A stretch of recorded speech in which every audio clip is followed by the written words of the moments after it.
City অটোতে বাসের ধাক্কায় এক গৃহবধূর মৃত্যুর ঘটনায় চাঞ্চল্য শিলিগুড়িতে। বুধবার মার্কেটে বাজার করে ফেরার পথে দুর্ঘটনায় প্রাণ হারালো এক মহিলা।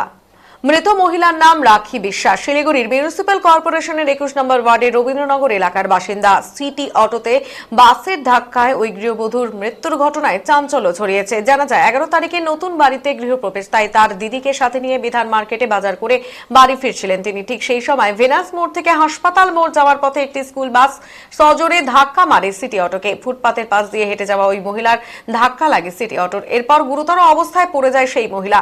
ঘটনার খবর পেয়ে ছুটে এসে ট্রাফিক পুলিশ তৎক্ষণাৎ সেই মহিলাকে চিকিৎসার জন্য শিলিগুড়ি জেলা হাসপাতালে পাঠায়। চিকিৎসা চলার কিছুক্ষণ পরে সেই মহিলার মৃত্যু হয়।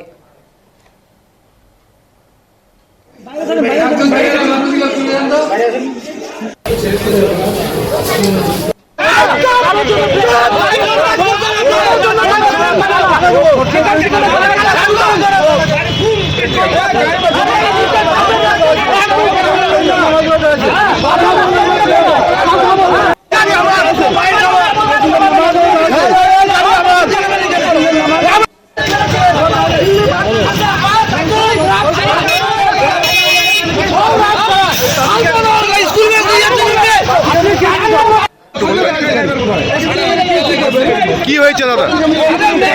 কি দেখলেন? কি দেখলেন? দেখলাম এই গাড়িটা আসতেছিল, এই গাড়িটা দিল্লি পাবলিক স্কুল বাসটা বহুত স্পিডে ছিল, একে মেরে দিল, কন্ট্রোল করতে না পারে। কতজন আহত হয়েছে?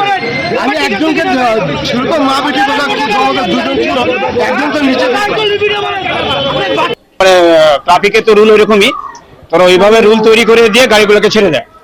ছেড়ে দেওয়ার পরে এরা তারা থাকার পরে আসে ভয়ঙ্কর ভাবে লাগে। যেটুকুনি আমি উত্তর আমি তো মার্কেটে ছিলাম,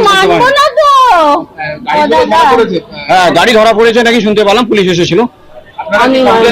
হ্যাঁ 100 বার কমপ্লেন দেবো। কমপ্লেন দেবো না, এত বড় একটা ঘটনা, বাচ্চাটা 3 বছর বয়স, স্কুলে ছিল।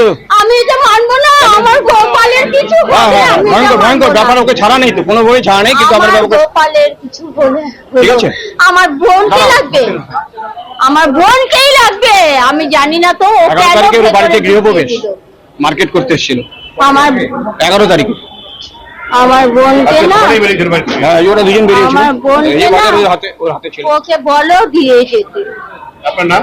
আমার নাম সুনীল চন্দ্র নাগ। ও দাদা।